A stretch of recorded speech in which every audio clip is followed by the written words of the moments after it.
Gold trusted gold buyers మీరు తాకట్టు పెట్టిన బంగారాన్ని విడిపించి ఈ రోజు ఉన్న మార్కెట్ ధరకు కొనబడను. నమస్కారం, వెల్కమ్ టు ఐ డ్రీమ్. ధర్మ మార్గం విత్ విజిత కార్యక్రమానికి స్వాగతం. అయితే మనందరము కూడా ఒక్కొక్క భగవంతుని ఒక్కొక్క తిథి రూపంలో కానీ ఒక్కొక్క మాసం రూపంలో కానీ విశిష్టమైన రోజులుగా కొన్ని రోజుల్ని చెప్పుకుంటూ ఉంటాము. అలా చూసుకుంటే అమ్మవారి ఆరాధన విషయానికి వస్తే ప్రత్యేకించి మనందరం కూడా శ్రావణ మాసానికి చాలా ప్రాధాన్యత ఇస్తాము.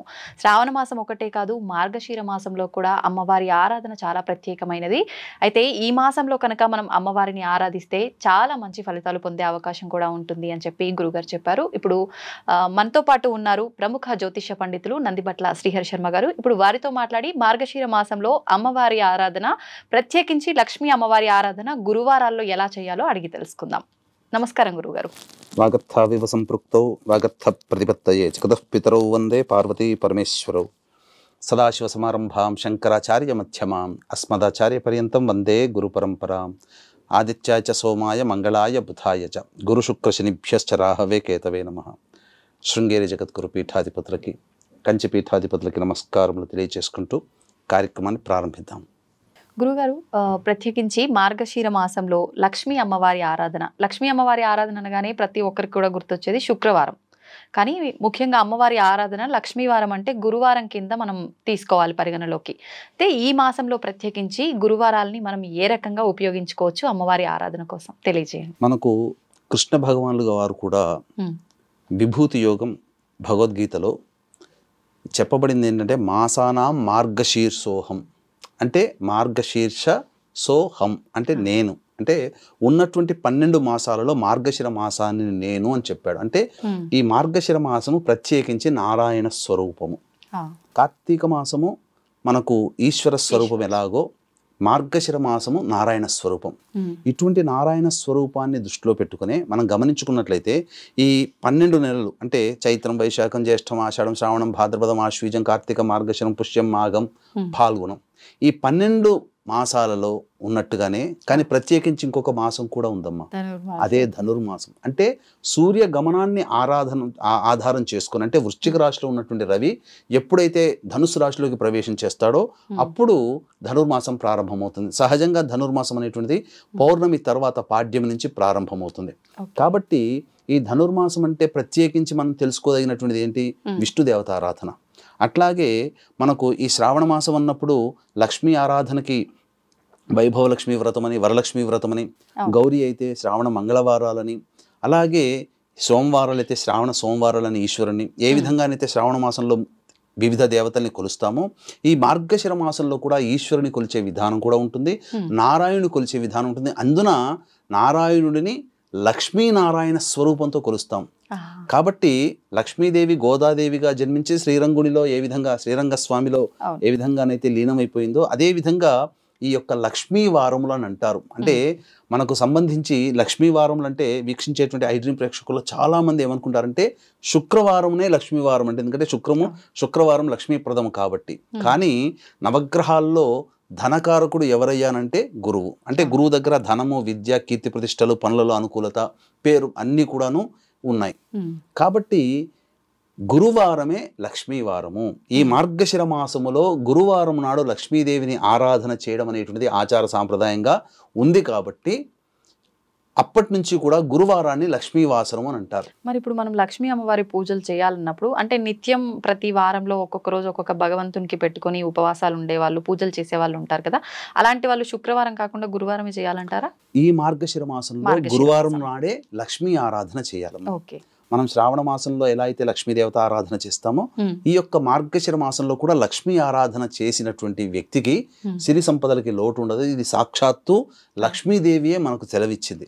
మరి ఇప్పుడు ఈ లక్ష్మీదేవి ఆరాధన చేయాలి అని అంటే ఎవరు చేయాలి అసలు? అంటే కొంతమంది వివాహం గురించి ఆలోచించి నేను ఈ పలానా చేస్తాను అని చెప్పి అనుకుంటుంటారు, లేదు అంటే నార్మల్గా పూజలు చేసే వాళ్ళు ఉంటారు. ప్రత్యేకించి ఎవరు చేస్తే బాగుంటుంది మార్గశిర మాసంలో? మార్గశిర మాసంలో లక్ష్మీ ఆరాధన ప్రతి స్త్రీ కూడా చేయవచ్చునమ్మా. దానికి వివాహమైనటువంటి మహిళలని, కన్యలని, అలాగే పూర్వ సువాసని స్త్రీలు అని అంటూ ఏమీ లేదమ్మా. అందరూ కూడా ఇది ఆచరించవచ్చు. ఎందుకంటే లక్ష్మీ ఆరాధన ఫలితం వల్ల కోల్పోయిన రాజ్యము, ఉద్యోగము, పదవి లభిస్తాయి, సిరి సంపదలు లభిస్తాయి. అన్నిటికంటే మించి ముఖ్యంగా ఉత్తర జన్మలలో మళ్ళీ గొప్పదైనటువంటి కుటుంబంలో జన్మించడానికి ఆస్కారం ఏర్పడుతుంది. అంటే రాబోయే జన్మకు కూడా మనం పుణ్యం సంపాదించుకున్న వాళ్ళం అవుతాం. కాబట్టి ఈ యొక్క విధి విధానాలు గనక ఈ మార్గశిర మాసంలో ఎవరైతే పాటిస్తారో వారికి ఈ లక్ష్మీ అనుగ్రహం చక్కగా కలుగుతుంది. ఎటువంటి విధి విధానాలు పాటించాలి? మనకు ఏ వ్రతమైనా కానీ, ఏ నోమైనా కానీ, ఏ శుభకార్యమైనా చేసుకునేటప్పుడు ముందు రోజు ప్రధానంగా ఉపవాసం ఉండాలి. ముందు రోజు ఉపవాసం అంటే రాత్రి ఏమి తినకుండా ఉండాలి. అంటే భోజనము తినకుండా ఉండి మామూలుగా ఇతరత్ర చపాతీలు కానీ అల్పాహారం తీసుకోవచ్చు. ఆ ముందు రోజు దాంపత్యము పనికిరాదు. ఇది వివాహమైన స్త్రీలైతే దాంపత్యం పనికిరాదు. ఇక ఉదయాన్నే లేచి అనగా సూర్యోదయ కంటే ముందే బ్రహ్మ ముహూర్త కాలంలో లేచి కాలకృత్యాదులు తీర్చుకొని చక్కగా ఇల్లంతా ఎలాగో మనం చక్కగా ఊడ్చి చేస్తాం. అంటే ఈ మధ్య చాలా మంది ఎలాంటి అపప్రత వచ్చిందంటే వివాహమైనటువంటి ఎవరైనా స్త్రీలు పొద్దున్నే లేచి స్నానం చేసి ఇల్లు ఉడవాలని చెప్తున్నారు. కానీ ఎక్కడా శాస్త్రంలో చెప్పబడలేదమ్మా. స్నానం చేయకపోతే ఎందుకంటే స్త్రీకి దేహము ఒక ఇల్లు అయితే ఇల్లు కూడా ఇంకొక దేహం లాంటిదే. కాబట్టి చక్కగా పొద్దునే లేవగానే ఇల్లంతా కూడాను శుభ్రపరచుకొని తదనంతరం స్నానకృత్యాదులు తీర్చుకొని తర్వాత ఒక బకెట్ మంచి నీళ్లలో పసుపు, కుంకుమ, గళ్ళ ఉప్పు ఇవి వేసి చక్కగా అందులో ఈ గంగా జలము కానీ, గోదావరి, కృష్ణా నీళ్ళు కానీ 2-3 చుక్కలు వేసి ఆ నీటితో ఇల్లంతా కూడా శుభ్రంగా బట్టతో తుడిచి, పూజా మందిరాన్ని బట్టతో తుడిచి చక్కగా అవకాశం ఉంటే నూతన వస్త్రంలో లేదా పట్టు వస్త్రంలో చక్కగా చేసుకొని, లేదా మామూలుగా అయినా మంచి అయినా కానీ శుభ్రమైన వస్త్రంలో ధరించి ఆ పూజా మందిరంలో ఆవు నేతితో దీపారాధన చేయాలి. మొదలుగా గురుగారు ఇల్లంతా శుభ్రం చేసే ఆ బట్టతోటే మళ్ళీ పూజను కూడా మనం తుడవచ్చు అంటారా? సపరేట్ గా పెట్టుకుంటే మంచిది. ఒక పూజా మందిరం మాత్రము తుడుచుకోవడానికి ఒక సపరేట్ ఒక తెల్లటి గుడ్డనో ఏదైనా కానీ కాటన్ గుడ్డ పెట్టుకుంటే మంచిది. దాన్ని పూజా మందిరం వరకే పరిమితం చేయాలి తుడవడానికి, ఇంకా ఇతరత్రా వాడకూడదు. ఆ తదనంతరం చక్కగా ఒక పెద్ద పీట, చతురస్రముగా ఉన్నటువంటి పెద్ద పీట తీసుకోవాలమ్మా. తీసుకొని చక్కగా దాని మీదంతా కూడా పసుపు రాసి, తడిపిన పసుపునంతగా రాసి 8 దిక్కులలో అలంకరణ చేయాలి, బొట్టు పెట్టాలి.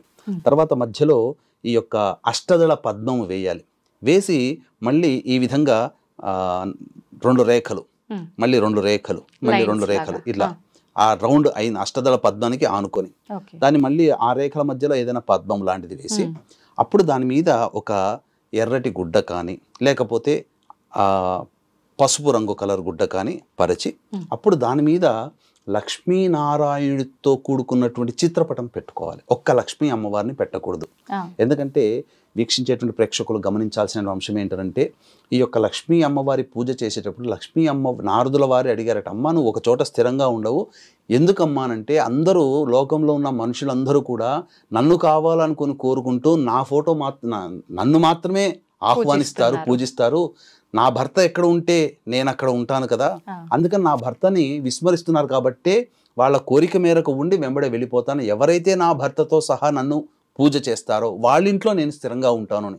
కాబట్టి ఈ సూత్రాన్ని గనక అర్థం చేసుకొని చక్కగా లక్ష్మీ నారాయణుడు ఇద్దరు ఉన్నటువంటి చిత్రపటాన్ని తీసుకోవాలి. తీసుకొని చక్కగా అలంకరణ చేసి ఇక ముందుగా ఒక 1/4 కిలో 1/2 కిలో అంత బియ్యం రాశిగా పోసి దాని మీద ఒక 3 తమలపాకులు పెట్టి దాని మీద ఒక రాగి కలశం పెట్టాలి. రాగి కలశం నిండా నీళ్లు పోసి అందులో పసుపు, కుంకుమ, పోక చెక్క, తర్వాత ముత్యము,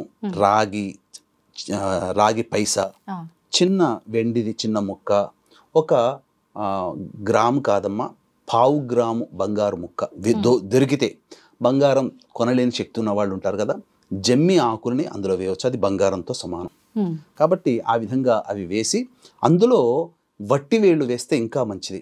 ఆ వట్టివేళ్ళు వేసి దానిపైన కొబ్బరికాయకి మళ్ళీ అలంకరణ చేసి బొట్టు పెట్టి ఆ కొబ్బరికాయని అనగా 5 రకాలైనటువంటి చెట్ల కొమ్మలు, అంటే దొరికితే గనక మేడి, మర్రి, జువ్వి, మోదుగా, రావి, ఈ 5 రకాలైనటువంటి కొమ్మలు అందులో వేయవచ్చు. లేదు మీ ఇంటి చుట్టుపక్కల సీతాఫలం, జామకాయ, మామిడి ఆకులు, ఇలా 5 రకాలైనటువంటి ఫలాలతో ఉన్నటువంటి ఆకులు, కొమ్మలు, ఫలాలు ఉండాలి, మనం తీసుకోగలిగే ఫలాలు.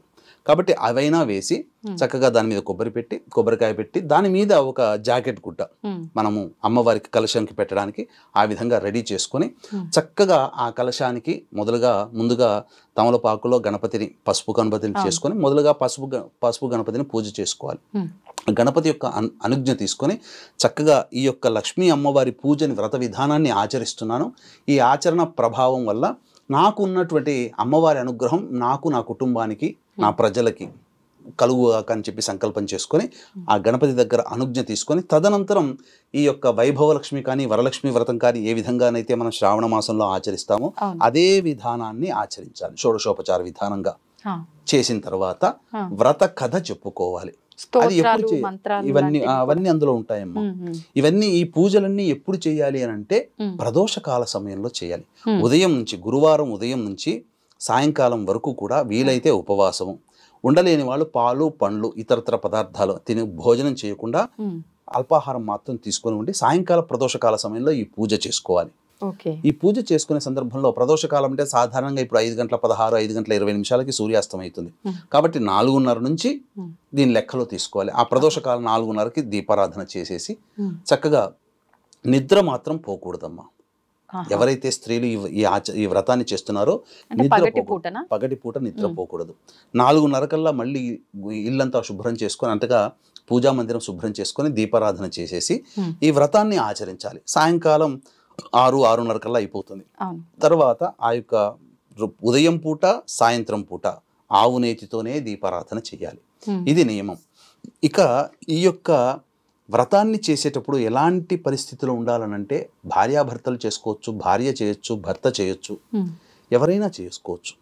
ఒకవేళ ప్రధానంగా ఈ యొక్క పూజ చేసుకునేవాళ్ళు ఉత్సాహంతో ఉండాలి. ఎక్కడా కూడా అయ్యో మా ఆయన చెప్పాడనో నేను చేసుకుంటున్నానో లేకపోతే ఇంకెవరో చెప్పారు చేసుకుంటున్నానో నాకు ఓపిక లేదనో ఉండకూడదు.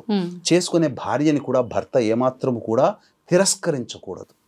భర్త కూడా ఉత్సాహం ఉండాలి, భార్య కూడా ఉత్సాహం ఉండాలి. అమ్మాయి చేసుకుంటే అమ్మాయిని, ఎవరు చేసుకున్నా సంతోషంగా నేను చేసుకుంటున్నాను అనే అభిమానంతో చేసుకోవాలి తప్ప విసుక్కుంటూ చేసుకుంటే అక్కడ పవిత్రత ఉండదు.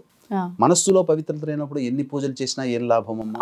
అలాగే ఇది అన్నిటికంటే మించి ఈ యొక్క మార్గశిర మాసములో వీక్షించేటువంటి ఐడ్రీమ్ ప్రేక్షకుల్లో భర్తలుగా ఉన్నవారు, తండ్రులుగా ఉన్నవాళ్ళు మీ ఇంటి ఆడపిల్లని, ఆడపడుచుని, భార్యని ఏమాత్రము కూడా ఇబ్బంది పెట్టకూడదు. స్త్రీమూర్తి కంటి నుంచి నీరు వచ్చింది అంటే ఆ ఇంటికి ఈ మార్గశిర మాసంలో లక్ష్మి వెళ్ళిపోతుంది, ఆ ఇంట్లో ఉండదు. కాబట్టి అమ్మాయిని చాలా ప్రేమగా చూసుకోవాలి, భార్యని ప్రేమ అభిమానంతో చూసుకోవాలి, తల్లిని ఆదరించాలి, గౌరవించాలి, సాటి స్త్రీలని గౌరవించాలి. ఇలా ఏ పురుషుడైతే మార్గశిర మాసంలో ఏ అత్తగారైతే తన కోడల్ని ప్రేమగా చూసుకుంటుందో, ఏ కోడలైతే అత్తగారిని ప్రేమగా ఆడపడుచును కూడా ప్రేమగా చూసుకుంటుందో అటువంటి ఇంట్లో లక్ష్మి స్థిరంగా ఉంటుంది. చెప్పండి అమ్మా. అంటే ఒక్క మాసంలో చూసుకుంటే సరిపోతుందా, మిగతా మాసంలో అవసరం లేదా? అట్లని కాదమ్మా. ఇక్కడ గమనించాల్సింది ఏంటంటే ఈ విధంగా చేయడం ద్వారా దాని యొక్క మహత్యం తెలుసుకొని తదనంతరం మళ్ళీ ఆ అమ్మాయిని కానీ కోడల్ని కానీ తల్లిని కానీ ఇబ్బంది పెట్టకుండా అది ఆ మార్గంలో వెళుతారు. ఏదైనా ఒక నెల రోజుల పాటు తత్వాన్ని అర్థం చేసుకుంటే, అందుకనే అయ్యప్ప మాల కానీ శివమాల కానీ శివాని మాల కానీ ఇవన్నీ 40 రోజులు పెట్టడం కారణం ఏంటంటే తదనంతరం కూడా అలవాటు అయిపోతుంది. అది ఈ విధంగా అంటే ఎందుకు చెప్పబడిందంటే ఆడపిల్ల బాధపడితే ఇంటికి అరిష్టం అని చెప్పే సందేశంతో ఈ యొక్క వ్రతం ఉండడం వల్ల ఇక జీవితంలో ఎప్పుడు ఆడపిల్లని ఇబ్బంది పెట్టడు. అది ఆ ఉద్దేశం. ఆ విధంగా చేసుకొని వ్రత కథ అంతా కూడా చదువుకోవాలి. తదనంతరం దీనికి పుస్తకం ఏమైనా ఉంటుందా గురుగారు? మార్గశిర ఈ పూజా విధానానికి సంబంధించి దీనికి సంబంధించి ప్రతులు ఎక్కడా లేవు. కాకపోతే మన వీక్షించే ఐడ్రీమ్ ప్రేక్షకుల కోసం 4 వారాలు చేసుకోవాలమ్మా, 5 వారాలు చేసుకోవాలి. వాస్తవానికి ఈ మార్గశిర మాసంలో 4 వారాలు అనేటువంటిది అయిన తర్వాత పుష్యం మార్గశిర మాసంలో 5 గురువారాలు వస్తే మంచిది. 5 గురువారాలు రాలేని పక్షంలో పుష్యమాసంలో వచ్చే గురువారం నాడు దీన్ని సమాప్తం చేయాలి వ్రతాన్ని. కాబట్టి ఈ 2024 సంవత్సరంలో 4 గురువారాలే వచ్చాయి. 5వ గురువారం పుష్యమాసంలో చేయవచ్చు. ఇక ఈ యొక్క వ్రతం చేస్తున్నంతసేపు కూడా ముందు రోజు దాంపత్యం పనికిరాదన్నాను కదా, అలాగే గురువారం రోజు కూడా దాంపత్యము పనికిరాదు. ఇది మద్యపానము, మాంసాహారము నిషేధము. ఇక గమనించుకున్నట్లయితే మళ్ళీ తెల్లవారి కూడాను లేచి కాలకృత్యాదులు తీర్చుకొని ఆవు నేతితో దీపారాధన చేసి ఇక అప్పుడు ఉద్యాపన చేసుకోవచ్చు. అంటే అమ్మవారిని ఆ యొక్క కలశం అవన్నీ కూడా శుక్రవారం రోజు తప్పు లేదు. శుక్రవారం నాడు చాలా మంది శుక్రవారం నాడు తీయకూడదు అని అంటారు. అవసరం లేదమ్మా. ఈ యొక్క శుక్రవారం నాడు తీసేసుకొని ఆ యొక్క కలశంలో ఉన్నటువంటి నీటిని కుటుంబ సభ్యులు శిరస్సున జల్లుకోవచ్చు, లేదా ఎవరు తొక్కని ప్లేస్లో వేయాలి. అలాగే ఆ కలశం మీద ఉన్నటువంటి కొబ్బరికాయని, జాకెట్ ముక్కని, అందులో ఉన్నటువంటి వేసిన ముత్యము, పగడము, బంగారు, అలాగే రాగి పైసా ఇవన్నీ కూడా ఒక మన వైపున మనకు ఒక కవర్లో పెట్టుకొని భద్రపరుచుకొని మళ్ళీ వచ్చే గురువారానికి ఇట్లా ప్రతి గురువారానికి దీన్ని వాడుకోవచ్చు. ఇక సంబంధించిన ఆవు నేతితోనే దీపారాధన చేయాలి, ఇంకా వేరే దీపారాధన పనికిరాదు. ఇది మార్గశిర మాసానికి ఉన్నటువంటి సంబంధించినటువంటి కండిషన్స్. ఇక ప్రధానంగా ఆ యొక్క కలశంలో ఉన్నటువంటి మొక్కలకు సంబంధించినటువంటి ఉన్నాయి కదమ్మా, ఆ కొమ్మలు అవన్నీ ఎవరు తొక్కని ప్లేస్ లో వేయవచ్చు. ఇక తదనంతరం ఇలా 5 గురువారాలు చేయాలి. మనం పసుపుతో చేసిన గణపతి అది ఏం చేయాలంటారు? ఆ పసుపుతో గణపతిని మనం ఇంట్లో తులసి చెట్టు దగ్గర పెట్టవచ్చు, లేదా పెట్టినా ఇబ్బంది ఏమీ లేదు, ఎవరు తొక్కని ప్లేస్ లోనైనా పెట్టవచ్చు. ఆ విధంగా ఈ విధంగా చేయాలి. తర్వాత మార్గశిర మాసం గురువారం రోజున సాయంకాల ప్రదోషకాల సమయంలో పూజ అయిన తర్వాత కథ తప్పకుండా చదువుకోవాలమ్మా.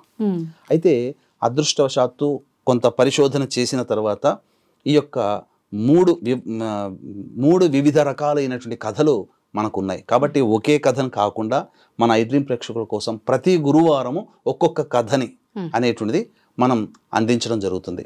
కాబట్టి ఈ కథ అనేటువంటిది ఇప్పుడు మీరు ఈ యొక్క విధానం అంతా తెలుసుకొని ఇంట్లో పూజ చేసుకుంటారు కదా, ఈ కథని ఒకసారి అంతా కూడాను జాగ్రత్తగా వినండి. ఈ కథని మీరు అప్పుడు స్ఫురణకు తెచ్చుకోండి, లేదా మీరు పూజ చేసుకునేటప్పుడు ఈ కథని ఇక్కడ నుంచి ప్రారంభమవుతుంది కదా అన్ని మినిట్స్ నుంచి పెట్టుకొని ఆ కథని మనస్సారా ఆ చేతిలో అక్షింతలు తీసుకొని మనసారా వినండి. విని తదనంతరం ఆ అమ్మవారి దగ్గర అక్షింతలు వేసుకొని మీ యొక్క కోరిక సంకల్పం చెప్పుకొని ఆ రోజును ముగించవచ్చు. ఏమా కథ అనగా అంటే ఇవన్నీ కూడా వాస్తవంగా జరిగినటువంటి కథలేమమ్మా. ఇది ద్వాపర యుగంలో జరిగినటువంటి కథ ఇది. కాబట్టి వీక్షించేటువంటి ప్రేక్షకులకి గమనిక, జాతకరీత్యా కలుగు విద్య, వివాహ, ఉద్యోగ, దాంపత్య, సంతాన, అనారోగ్య సమస్యల నివారణకి మరియు గోచార రీత్యా వృషభ, మిథున, కర్కాటక, సింహతుల, వృశ్చిక, మకర, కుంభమీన రాశిలో జన్మించిన వారికి సర్వదోష నివారణార్థమై సర్వదోష నివారణ పూజలు, హోమాలు సుప్రసిద్ధ మహిమాన్విత కాశీక్షేత్రములో పర్ హెడ్ 1500 రూపాయలకు చేయించడం జరుగుతుంది. అవకాశం ఉన్న వాళ్ళు కార్యక్రమ తదనంతరం కాంటాక్ట్ చేసి పూర్తి వివరాలు తెలుసుకోవచ్చు. ఇక మనం కథల్లోకి వెళ్ళినట్లయితేనమ్మా, పూర్వము ద్వాపర యుగంలో జరిగినటువంటిది. ఈ ద్వాపర యుగంలో సౌరాష్ట్ర దేశాన్ని అనగా ఇప్పుడు ఉన్నటువంటి గుజరాత్ సౌరాష్ట్ర దేశాన్ని శతుశ్రువ అనేటువంటి భద్రశ్రవ అనేటువంటి మహారాజు, అతని భార్య శరత్చంద్రిక, ఈ ఇద్దరు కూడాను చక్కటి పుణ్యాత్ములు, పతివ్రత లక్షణం కలిగినటువంటి అమ్మాయి, 7 కుమార్తెలు, 1 కుమార్తె. ఆ కుమార్తె పేరు శ్యామబాల. ఈ యొక్క సంసారం అంతా హ్యాపీగా అనగా సంతోషంగా జరుగుతున్నటువంటి సందర్భంలో ఇక మహాలక్ష్మి అమ్మవారికి ఆ యొక్క శేష పవనంపై ఉన్నటువంటి ఆ విష్ణుమూర్తి, ఆ యొక్క లక్ష్మీ అమ్మవారు ఒకసారి వాదోపవాదం సంవాదంలో భాగంగా అమ్మవారు ఏమడుగుతుందంటే, మార్గశిర మాసం అంటే మీకు చాలా ఇష్టం కదండి, ఈ మార్గశిర మాసంలో ఎలా ఉంటుంది భూలోకంలో, ఎవరు నన్ను ఆరాధిస్తున్నారు, ఎందుకంటే మార్గశిర మాసం నన్ను ఆరాధించాలని చెప్పి నియమం ఉంది కదా, కాబట్టి ఏ ఇంట్లో నన్ను ఎక్కువగా ఆరాధిస్తున్నారో ఒకసారంతా కూడా పరిశీలింప చేసుకొని వస్తానని చెప్పి భర్త అనుమతి తీసుకొని భూలోకానికి వచ్చింది. అన్ని ప్రదేశాలు తిరుగుతూ సౌరాష్ట్ర దేశంలో ఆ యొక్క రాజ్యానికి వెళ్ళగానే అప్పుడు ఏమనుకుంటుందనంటే, ఏ ఇంట్లోనైనా కానీ లక్ష్మీ పూజ అనేటువంటిది చేసుకుంటే ఆ ఇంట్లో ఉన్నటువంటి వ్యక్తులే గొప్పవాళ్ళు అవుతారు, కానీ ఆ దేశాన్ని పరిపాలించే రాజు గనక చేస్తే ఆ దేశమంతా సుభిక్షంగా ఉంటుంది కదా, అసలు రాజు దగ్గరికి వెళదామని చెప్పి ఆ యొక్క రాజు సింహద్వారం దగ్గరికి వెళ్ళి తన యొక్క చర్నాకోలుతో శబ్దం చేసింది. అంతటా అక్కడ ఉన్నటువంటి దాసి వచ్చింది. దాసి వచ్చి, ఏంటమ్మా ఎవరు నీవు ఇట్లానంటే, అప్పుడు ఆమె మహాలక్ష్మి ఏమని చెప్పింది, నా పేరు కమల, నా భర్త పేరు భువనేశ్వరుడు, ఈ యొక్క రాజ్యాన్ని పరిపాలించినటువంటి భద్రశ్రవ శరత్చంద్రిక అయినటువంటి దంపతులందరూ కూడా పూర్వజన్మలో ఒక వైశ్యులు, వాళ్ళందరూ కూడా కడు దారిద్ర్యంతో బాధపడుతూ ఉన్నారు, నిత్యము కొట్లాడుకుంటూ ఉంటున్నారు. ఒకనాడు భర్త బాగా చేయి చేసుకోగానే ఆమె బాగా కన్నీరు కారుస్తూ వెడలిపోయింది అడవిలో. అప్పుడు ఆమె మీద నేను జాలి కలిగినటువంటి ఒక స్త్రీమూర్తి వేషంలో ఉండి ఆ అమ్మాయిని పరిశీలించడం జరిగింది. ఈ విధమైనటువంటి కష్టాలన్నీ చెప్పుకున్నటువంటి కారణం చేత ఆ రోజు మార్గశిర మాసం గురువారం అయింది. ఆ రోజు ఆ అమ్మాయి చేత వ్రతం చేయించి ఈ వ్రతాన్ని మళ్ళీ నువ్వు చెయ్యమని చెప్పి పంపించడం జరిగింది. ఆ వ్రతం చేసుకున్నటువంటి కారణం చేత వాళ్ళకి సిరి సంపదలు కలిగి ఉత్తమమైనటువంటి బ్రతికున్నంత వరకు ఈ మార్గశిర మాసంలో ఉన్నటువంటి లక్ష్మీ పూజలు చేసుకున్నటువంటి కారణం చేత భవిష్యత్తులో ఈ యొక్క దేశానికి రాజు అయ్యారు. వారే భద్రశివుడు, శరత్చంద్రిక.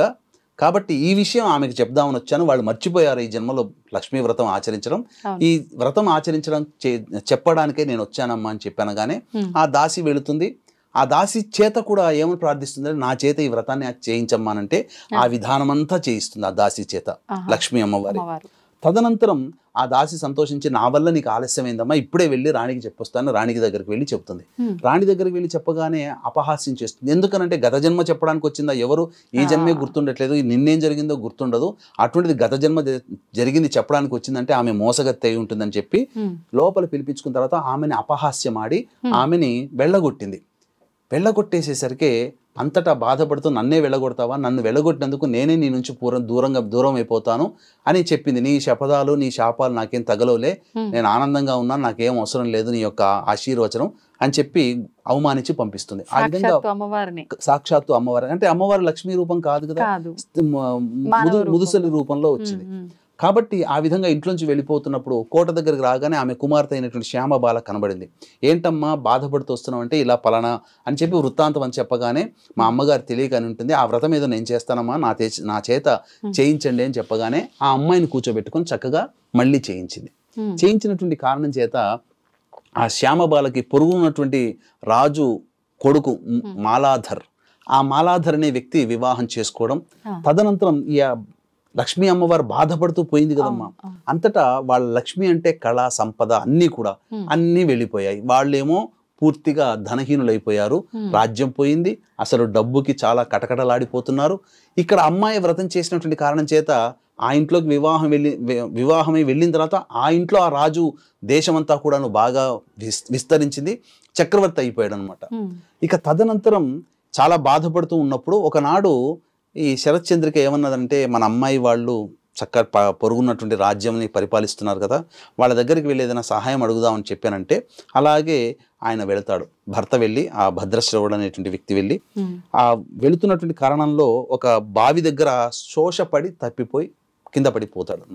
అతను స్పృహ తప్పి పడిపోతాడు. అంతటా ఆ బావి దగ్గరికి నీళ్లు తీసుకోవడానికి వచ్చినటువంటి ఈ శ్యామబాల పరిచారికలు ఉంటారు కదా, దాసీలు, వాళ్ళు నీళ్లు తీసుకోవడానికి వచ్చినప్పుడు ఆ మనిషిని చూస్తేనేమో బికారిలా ఉన్నాడు, కానీ రూపం చూస్తేనేమో క్షత్రియుడిలా ఉన్నాడు, రాజులా ఉన్నాడు. ఏంటో ఎవరో కనుక్కోనంటే, పలానా మా అమ్మాయి ఈ దేశానికి రాణి, నేను పలానా పక్కన ఊరినటువంటి రాజుని, నాకు అన్ని కోల్పోయానని చెప్పి ఆ విధంగా చెప్తాడు. అతి కష్టం మీద చెప్తాడు.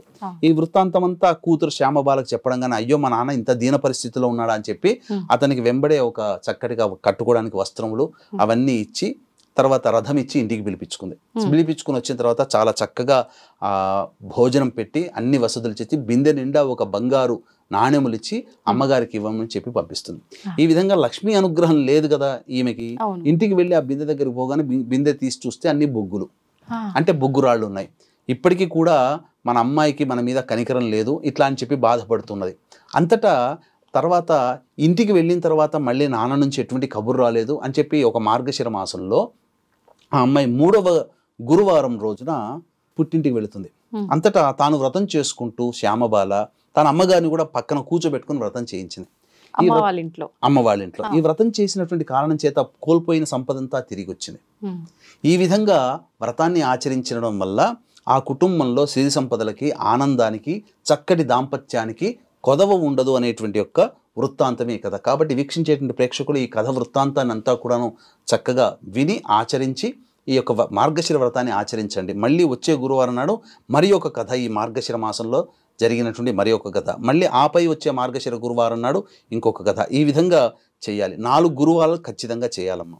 5వ గురువారం ఇప్పుడు లేదు, ఈ సంవత్సరం లేదు కాబట్టి పుష్యమాసంలో వచ్చే మొదటి గురువారం నాడు 5వ గురువారంగా భావిస్తూ ఆ విధంగా చేసి వ్రత ఉద్యాపన అప్పుడు చేయాలి.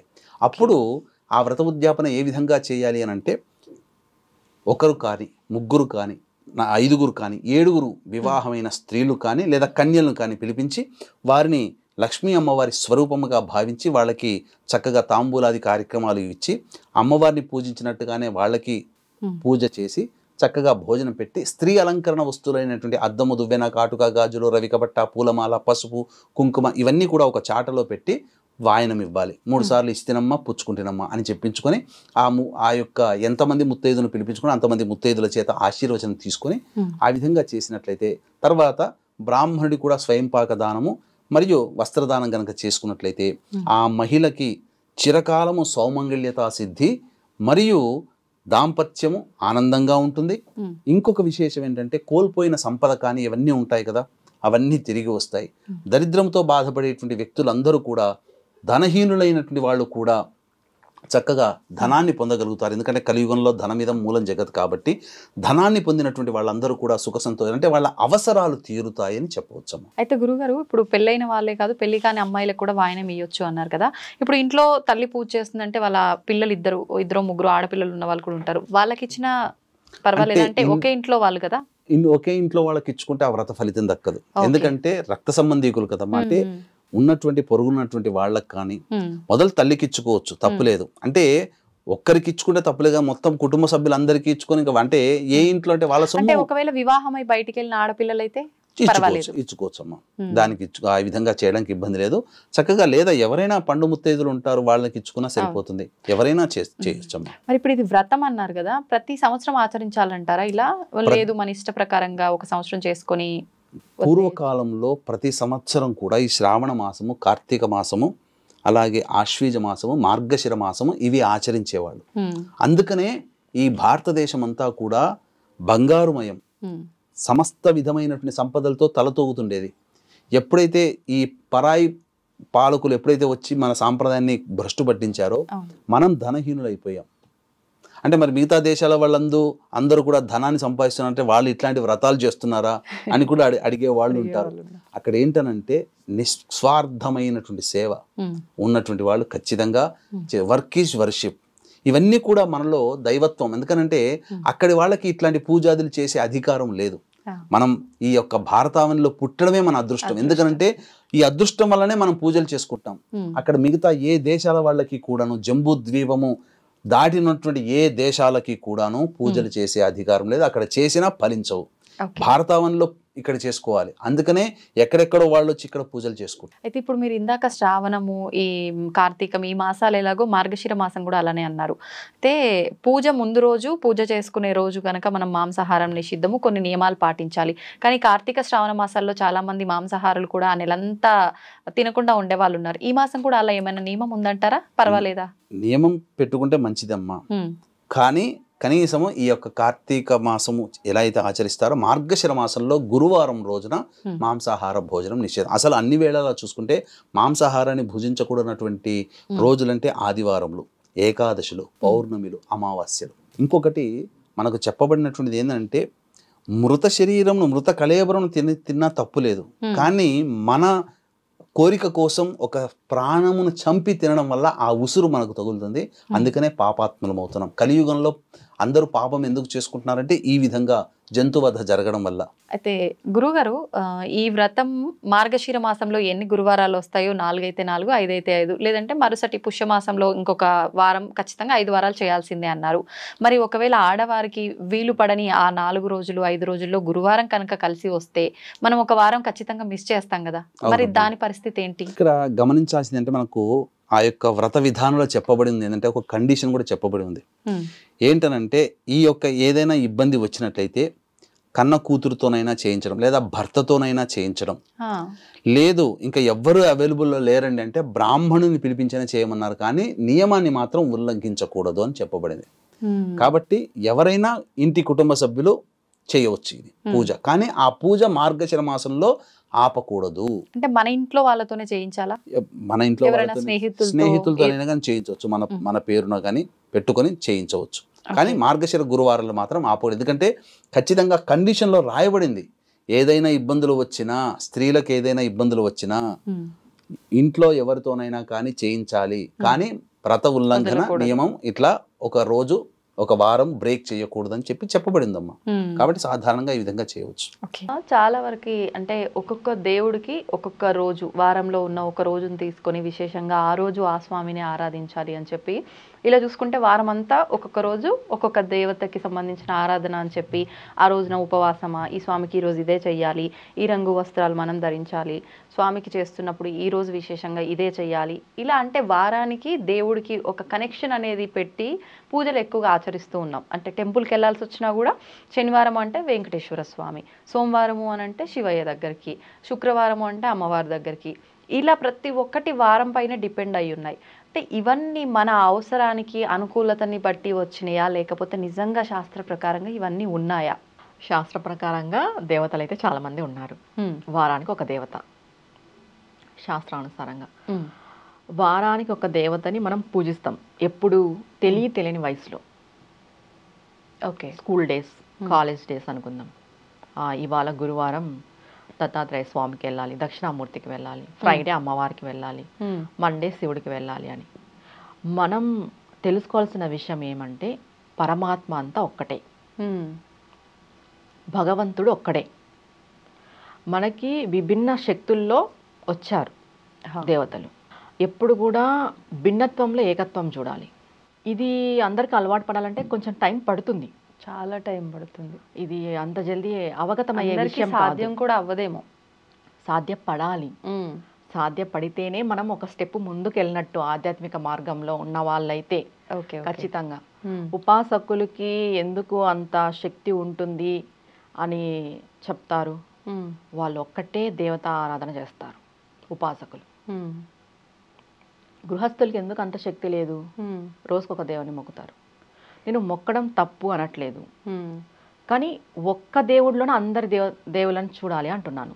ఓకే, ఇప్పుడు ఎలా చేస్తారంటే సోమవారం శివుడికి పోతాం, మంగళవారం అమ్మవారు లేదా ఆంజనేయ స్వామి, బుధవారం గణేశుడు, అయ్యప్ప స్వామి, గురువారం దత్తాత్రేయుడు, దక్షిణామూర్తి, ఇంకా బాబా.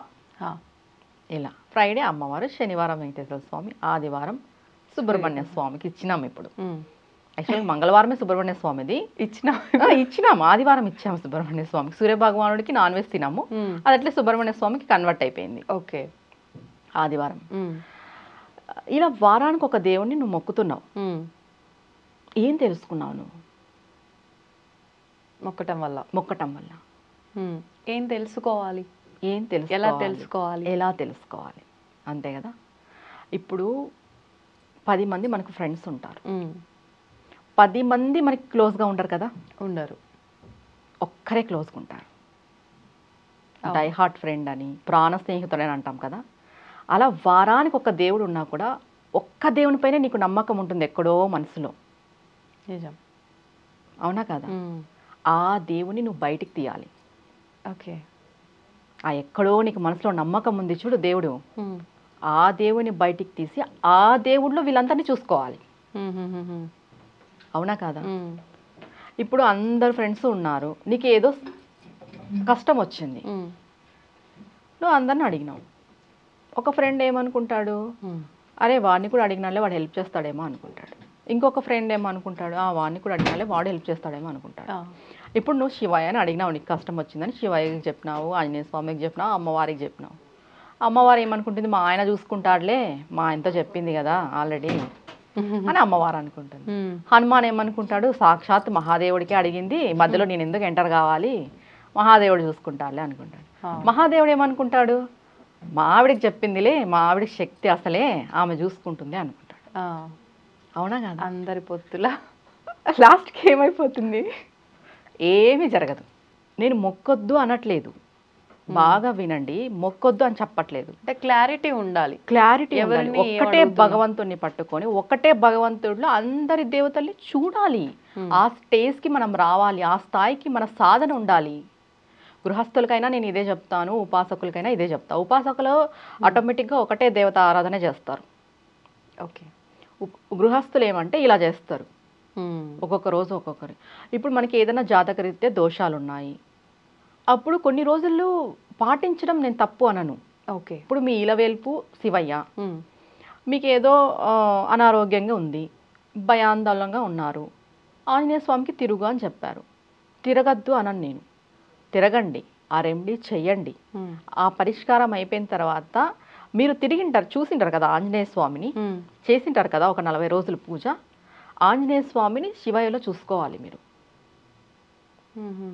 మీ ఇలవేల్పు శివయ్య, నీకు ఇష్టదైవం శివయ్య. నువ్వు 40 రోజులు ఆంజనేయ స్వామి టెంపుల్కి పోయినావు, అక్కడ నువ్వు ఏం చూడాలా? శివుణ్ణి చూడాలా. ఇదే భిన్నత్వంలో ఏకత్వం అంటే. ఈ స్టేజ్కి వచ్చాము అంటే అది ఎన్నో దశ అనొచ్చు ఆధ్యాత్మికతలో? ఎన్నో దశ అనేది ఏమి ఉండదు, అది ఇంకా అల్టిమేట్ దశ. ఓకే, సాధనలో పరిపూర్ణంగా ఉన్నట్టే మనం. ఓకే, ఇప్పుడు విభిన్న రూపాలు ఉన్నాయి, శక్తి ఒకటే. అవును, అన్నిటినీ ఏకం చేస్తే ఒకటే శక్తే నీకు. ఇప్పుడు మీరు అన్నారు కదా, ఈ వారానికి ఒక దేవత విషయానికి వచ్చినా కూడా ఒకటే. శైవులు వైష్ణవులు అని మనం జరుగుతుంది మనకు యుద్ధం, మనలోనే మనకు. ఇది కూడా ఒకటే, అంతే కదా. అవును, శైవులు వైష్ణవులు ఒకటే. ఎందుకు గొడవ? నువ్వు శివుడిలో విష్ణువుని చూడు, విష్ణువులో శివుడిని చూడు. అందరికీ అల్టిమేట్ అమ్మవారు, బ్రహ్మాండ నాయకి ఆమె. ఆమె శక్తి లేదే వీళ్ళు అసలు నడవలేరు. ఈమెను కూడా సపరేట్ చేసేసారు ఇప్పుడు శివుడి నుండి, శక్తి వేరు అని. అవును, వాళ్ళిద్దరు శివశక్తులు, అర్ధనారీశ్వరులు అని మనం వింటున్నాం, చెప్పుకొని వస్తున్నా కూడా లేదు. శివారాధన వేరు, శాక్తేయం వేరు అనేది కూడా వచ్చింది, వింటున్నాం మనం ఇప్పుడు. అవును, వింటున్నాం. అలా కాదండి, పరమాత్మ అంతా ఒకటే, శక్తి అంతా ఒకటే, జ్యోతి స్వరూపం అంతా ఒకటే. మనకి బ్రహ్మాండం పుట్టినప్పుడు ఫస్ట్ జ్యోతి పుట్టింది, ఆ జ్యోతి నుండి విభిన్న ఆకారాలు పుట్టినాయి. జ్యోతే మూలం. ఓకే, బ్రహ్మ పదార్థమే మూలం, పరమాత్మనే మూలం. మనం ఎన్ని దేవుళ్ళు మొక్కినా, ఎన్ని గుళ్ళు పోయినా, ఎన్ని వ్రతాలు, ఎన్ని నోములు చేసినా కూడా మన ఇష్టదైవం, మన నమ్ముకున్న దైవం అంటూ ఒకటి ఉంటుంది. అతని పాదాలు విడక, ఆమె పాదాలు విడకోకున్నట్టు ఉండి మనం సాధన చేస్తే మనం ఒక మెట్టు ఎదిగినట్టే. వ్రతాలు, నోములు, పూజలు చేయొద్దనను, అవి సాంప్రదాయంగా వస్తున్నాయి, మన గృహ సాంప్రదాయం అవి. అవును, కానీ ఒకటే దైవారాధన ఉండాలి. ఒక్కరిని పట్టుకొని ముందుకెళ్ళినప్పుడు ఆ నమ్మకంతో వెళ్ళాలా. ఎలా అంటే ఇప్పుడు నేను అమ్మవారిని, లలితా పరమేశ్వరిని పట్టుకున్నాను, లలితాదేవిని, ఆమెనే త్రిమూర్తి నాకు, విష్ణువు శివుడు అన్నీ ఆమెని. అట్లా నేను శివారాధన చేయనా? ఖచ్చితంగా చేస్తాను. ఆమెలోనే ఆయన ఉన్నాడు, ఆమెలోనే విష్ణువు ఉన్నాడు. ఆమె సగభాగంలో శివుడు ఉన్నాడు, ఆమె గోల నుండి 10 అవతారాలు విష్ణువు ఎత్తాడు. ఇంకా వేరెట్లయితారు? అవును, ఇంకా వారానికి ఒక దేవుడు ఎందుకు? నిజం, వారానికి ఒక దేవుడు అయితే అవసరం లేదు, ఒక్కటే దేవుడు. అది మనం తెలుసుకోవాలి. ఓకే, ఒక్కటే దేవుడు అనే విషయాన్ని. ఎలా ఉండాలంటే మనం డైలీ మొక్కేటప్పుడు ఒక శరణాగతి, నేను నిన్నే నమ్ముకున్నాను, నువ్వు తప్ప నాకు ఎవరు లేరు, అంతే. ఏది చేసినా నువ్వు నాకు చేయాల్సిందే. నీకు ఒకటే ఫ్రెండ్ ఉండి నువ్వు ఒకటే ఫ్రెండ్నే హెల్ప్ అడిగినావు, ఖచ్చితంగా చేస్తాడు. 10 మంది ఫ్రెండ్స్ ఉన్నారనుకో, వాళ్ళు ఉన్నారు కదా అనుకుంటాడు. ఇప్పుడు మీరు చెప్పిందంతా బాగుంది, మంచి క్లారిటీ. కాకపోతే మళ్ళీ ఒక చిన్న సందేహం. సరే, మన వరకు అంటే సామాన్య మానవులు అంతటి జ్ఞానం ఉన్నా, ఆ జ్ఞానం ఉంది అని గుర్తించలేక ఇలా ఒక వారానికి ఒక దేవుడు, ఈ వారం ఈ దేవుణ్ణి ఆరాధించాలి, ఈ గుడికే వెళ్ళాలి, ఈ భావనలోనే ముందుకెళ్తున్నాం. కానీ కొన్ని శాస్త్రాల ప్రకారంగా ఆ స్వామికి సంబంధించిన ఆలయాలు, క్షేత్రాల్లో కూడా వాళ్ళ అంతటి జ్ఞానం ఉండే భగవంతుడి దగ్గర వాళ్ళు సేవలని చేస్తూ ఉన్నారు. మరి వాళ్ళు కూడా ఈరోజు స్వామివారికి విశేషమైన రోజు, ఇది స్వామివారికి సంబంధించిన వారం కాబట్టి ఈరోజు విశేషమైన అర్చనలు, సేవలు ఇలాంటివి జరుగుతున్నాయి, దాంట్లో మళ్ళీ మనం పార్టిసిపేట్ చేస్తే మనకు విశేషమైన ఫలితం వస్తుంది. మరి ఇదంతా మంచి క్వశ్చన్ అడిగాం. ఇప్పుడు ఏకాదశి వ్రతం చేస్తాం, శైవులు ఏకాదశి వ్రతం చేస్తారు కదా, ఖచ్చితంగా చేస్తారు. ఆ రోజు ప్రత్యేకమైన తిథి కాబట్టి మనం వ్రతం, ఉపవాసము అదంతా ఉంటాం. సోమవారం ఉపవాసం ఉంటారు కార్తీక మాసంలో.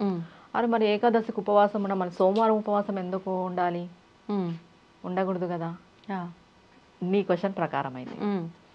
కానీ నువ్వు ఏకాదశి ఉపవాసం ఉన్నా కూడా నువ్వు నమ్ముకున్న దైవానికే నువ్వు అది చేసినట్టు. స్వామి నేను ఇవాళ ఏకాదశి వ్రతాన్ని పాటిస్తున్నాను, అది నీకే చెందుతుంది. ఇప్పుడు గుళ్ళలో ప్రత్యేకమైన పూజలు చేస్తారు ఆ తిథికి. ఇప్పుడు అన్ని పౌర్ణమిలోకెల్లా కార్తీక పౌర్ణమికి ఎందుకు అంత విశిష్టత? ఎందుకని? దానికి ఒక ప్రత్యేకమైన కళ ఉంది కాబట్టి. అలా ప్రత్యేకమైన రోజు అనేది ఒకటి ఉంటుంది. నేను అక్కడికి పోయి పూజ చేపించొద్దు అని చెప్పాను. పూజ చేపించినా కూడా ఒక్క దైవమే, నువ్వు నమ్ముకున్న దైవం ఒక్కరే ఉండాలి. ఆ పూజ అక్కడికి అయిపోతుంది, నువ్వు తిరిగి ఇంటికి వచ్చేస్తావు. అవును. దాని తర్వాత నేను ఇన్ని రోజులు శివుడికి మొక్కినాను, ఈ రోజు ఇప్పుడు 1,00,000 కుంకుమార్చన ఇక్కడ చేశాను, ఈ రోజు నుండి ఈ దేవత, అలా వెళ్ళకూడదు. ఓకే. నువ్వు డైలీ శివుడికే మొక్కుతున్నావు, ఒకరినే పట్టుకున్నావు, దాంట్లోనే అందరినీ చూడు. నువ్వు 1,00,000 కుంకుమార్చన చేసేటప్పుడు కూడా స్టార్టింగ్ నువ్వు నమ్ముకున్న దైవాన్ని అనుకొని అనుకో. ఇప్పుడు ఓం నమ శివాయ అనుకో, శ్రీమాత్రే నమః అనుకో, అంతే కదా. ఇద్దరు ఒకటే, తప్పేం లేదు. శివ శక్తి అంతే, వాళ్ళిద్దరు ఒకటే. నువ్వు నారాయణ భక్తుడు, నమో నారాయణ అనుకో, ఓం నమ శివాయ అనుకో. అది భిన్నత్వంలో ఏకత్వం అంటే. రూపాలు భిన్నంగానే ఉన్నాయి కానీ మనం ఒకటే చూస్తున్నాం, ఏకం చేసి ఒక్కటినే చూస్తున్నాం. ఓకే, అర్థమైందా? అంటే అది మనకు మేల్ రూపంలో ఉన్న, ఫిమేల్ రూపంలో ఉన్న, అంటే స్వామిగా ఉన్న, అమ్మగా ఉన్న, ఏ రూపంలో ఉన్న అల్టిమేట్ శక్తి ఒక్కటే.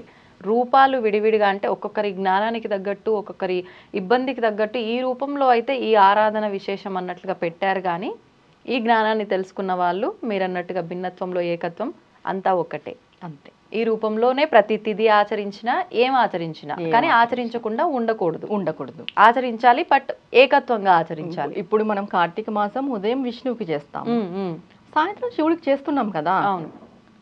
ప్రదోష వేలంతా శివుడిది, బ్రహ్మముహూర్తం అంతా విష్ణువుది. అవును. మనం అలా అని ఇది వదిలేయలేదు, అది వదిలేయలేదు. కానీ మనకంటూ ఇష్ట దైవం, నమ్ముకున్న దైవం ఒకటే ఉంటారు. అది ఇంపార్టెంట్. మనం ఫస్ట్ చూస్ చేసుకోవాలి, మనం ఏం చేస్తున్నాము, మనం ఏ దేవుడిని నమ్ముతున్నాము. మీరు అన్నట్టు వారానికి ఒక దేవుడిని నమ్మినా కూడా మనసులో అయితే ఒక దేవుని పైన కొంచెం బలంగా ఉంటుంది, నమ్మకం ఉంటుంది. ఆ బలాన్ని బయటికి తీసి ఆ దేవుణ్ణే నమ్ముకొని ముందుకు పోతే ఇంకా మంచిది కదా. ఇప్పుడు అందరిలోనూ ఒకరినే చూడడం అనేది అది ఎంత స్థాయి చెప్పు. నిజం. ఇంతమంది బ్రహ్మాండాలు, ఇంతమంది బ్రహ్మాండానికి పరమాత్మలు ఉన్నప్పుడు అంత పరమాత్మ ఒక్కటే అని మనం తెలుసుకోవాలంటే మన సాధన బలం ఎంత ఉంటే మనం తెలుసుకుంటాము. చాలా మంది నేను చూడంగా ఏంటంటే, ఇప్పుడు దుర్గమ్మ వేరు, లలితమ్మ వేరు అనే దాంట్లో కూడా ఉన్నారు. అవును. కొంతమందికి వాళ్ళు ఏ దేవుని నమ్ముకుంటున్నారో వాళ్ళకే క్లారిటీ ఉండదు. అవును. ఎక్కడ ఎవరేం మొక్కితే అది వాళ్ళు మొక్కుతున్నారు. నేను ఇది చాలా మందిలో చూసాను తెలుసా. అంటే నాకే క్లారిటీ లేదు అన్నోళ్ళు కూడా ఉన్నారు నా దగ్గర. నేను ఎవరిని పట్టుకున్నానో నాకే క్లారిటీ లేదు అనేసి. అవును. అలా ఉండకూడదు. మనం పట్టుకున్న భగవంతుని పైన ఫస్ట్ మనకు క్లారిటీ ఉండాలి, మనకు నమ్మకం ఉండాలి. క్లారిటీ లేనప్పుడు నీకు ఇంకా ఎక్కడి నుండి ముందుకు పోగలము. అవును. అవునా కదా. నిజం. నమ్మకం రావాలంటే ఎలా వస్తుంది క్లారిటీ లేనప్పుడు. అవును. కన్ఫ్యూజన్లో ఉండిపోతున్నారు, ఈ దేవుడా ఆ దేవుడా ఆ దేవుడా అంటే. ఇప్పుడు మార్కెటింగ్ కూడా అలానే ఉందిలేమా బయట. అంటే రెగ్యులర్గా మనం ఆరాధించే, పూజించే దేవుళ్ళు, దేవతలను పక్కన పెట్టి కొత్త అంటే మన శాస్త్రాల్లో ఉన్న పరివార దేవతలని వాళ్ళందరినీ ముందుకు తీసుకొచ్చి వీళ్ళకి చేస్తే వీళ్ళు హైలైట్ అయ్యారు, ఇవి మధ్య ఎక్కువగా వింటున్నాం. అవును, శాస్త్రంలో లేని దేవతలు కూడా వచ్చేసారు. ఇంకొకటి, ఇలా సాత్విక ఆరాధనల కన్నా తాంత్రిక రూపంలో ఆరాధనలు చేస్తే తొందరగా నెరవేరుతాయి, ఈ దేవతకే చేస్తాం, కాకపోతే విధానం వేరు, ఇలా పట్టుకుంటే ఇంకా మీకు సులభంగా అవుతుంది. అవును, తాంత్రిక విధానం. ఇంకా ఇన్ని వచ్చిన తర్వాత పాపం వాళ్ళు ఒక్కటి పట్టుకొని కన్ఫ్యూజన్ లేకుండా ఎలా ఉంటారు. దేవులతోనే మార్కెటింగ్ చేస్తున్నారు, జనాలకి అది అర్థం అవ్వట్లేదు. అవును. ఈ మార్కెటింగ్ దాంట్లో నుండి బయటకు వచ్చి చూస్తే పరమాత్మ అంతా ఒక్కడే అనే విషయం అర్థమవుతుంది. మనకు ఉన్నది దక్షిణాచారమే, సమయాచారమే అనే విషయం అర్థమవుతుంది. తాంత్రికం అప్పటికి మాత్రమే అనే విషయం కూడా అర్థమవుతుంది. ఈ తాంత్రికం వైపు వెళ్ళకోకున్నట్టు ఈ సమయాచారాన్ని పట్టుకుంటారు. ఇది అర్థం కావాలి ముందుగా. అవును. మొత్తానికి మీరు చెప్పొచ్చేది ఒక్కటే పరమాత్మ. మీరు వారానికి ఒక దేవుని మొక్కినా కూడా పరమాత్మ ఒక్కటే అనే విషయం మనం తెలుసుకోవాలి. భగవంతుడు ఒక్కడే, శక్తి ఒక్కటే. అందరి దేవుళ్ళని ఒకటే రూపంగా చూసే భావన, ఆ స్థాయికి మనం వెళ్ళాలి. ఓకే. మీ ఇంట్లో మూర్తి లేదు, పటం లేదు, ఏం లేదు, ఒక దీపజ్యోతి నువ్వు వెలిగించావు, ఆ దీపజ్యోతిలో నువ్వు దేవుని చూసుకోవాలి, నా దేవుడు దీంట్లో ఉన్నాడు అని. ఆ స్థాయికి మన సాధన ముందుకు వెళ్ళాలి. ఓకే. అంతే తప్ప ఇన్ని దీపాలు పెట్టాలి, అన్ని దీపాలు పెట్టాలి, 5 దీపాలు పెట్టాలి, 10 దీపాలు పెట్టాలి, అలా ఏం కాదు. ఒక్క దీపంలో కూడా భగవంతుని శక్తి ఉంది అనే నమ్మకం నీకు కలగాలి. భగవంతుడు ఉన్నాడు అన్న నమ్మకం మనకు కలగాలి ఫస్ట్. మనకు కలిగినప్పుడే కదా ఆయన ముందుకు రాగలడు. అవును. అవునా కాదా. సంతోషమ్మా, నిజంగా చాలా మందిలో ఈ డౌట్ అయితే ఉంది. మీరు అన్నట్టు ఆ క్లారిటీ అనేది చాలా మందిలో లేదు. అటువంటి వారికి ఒక మంచి క్లారిటీ వచ్చింది ఈ వీడియో ద్వారా. ధన్యవాదాలు. నమస్తే మా. And for more videos, Please subscribe to iDream. Please subscribe to iDream. Please subscribe iDream. And please subscribe to iDream. For more videos, subscribe to iDream. please like, share and subscribe to the channel. Congratulations, iDream. Subscribe to iDream. Subscribe to iDream.